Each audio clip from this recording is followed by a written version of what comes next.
Hey everyone, this is Scott entering off for your social runner. I just got done today with a hard 2. Yeah, I know what y'all thinking. Hard 2. How hard can a 2 be? 1, 2, very easy. Well, one of the things I always discovered over the years of running is the fact is there's some days you just don't want to run. You kind of want to run, but you don't want to run. So what do you do in those days? Well, sometimes you can sense it because you kind of say, look, I got to run, I want to run, I have to run, whatever it is.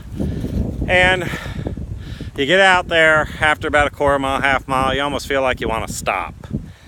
And you just say, or you do a mile, you want to stop, or 2 miles. It depends how far you really go. For me, I was going to run like 3.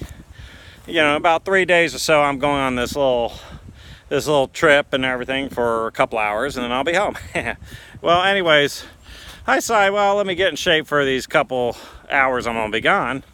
And so I start running. Well, one of the things I've always picked up on, even years back when I run, is when you don't really feel like running, you're in there, you feel like you got to stop. You got to set a standard, a goal. Say it's just a half mile, a quarter mile. This is a great day for intervals. And I'm not talking about fast intervals.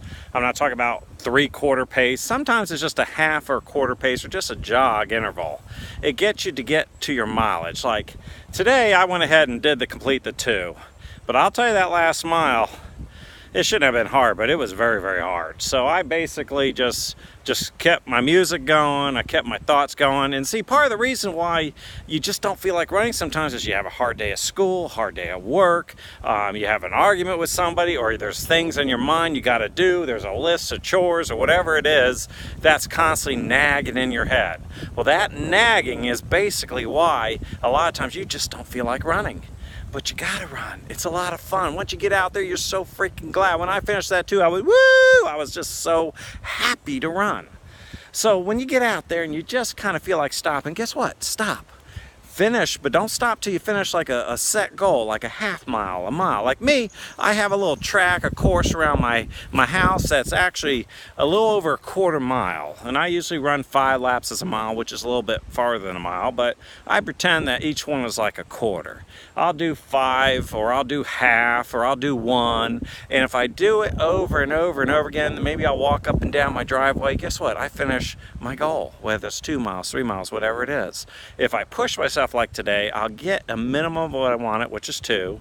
A maximum is a 3, because we got to go out to dinner tonight. Ooh, baby, I like it. We're going to a great restaurant called Harry's Seafood and Grill. Woo, I'm excited. But anyways, back to running.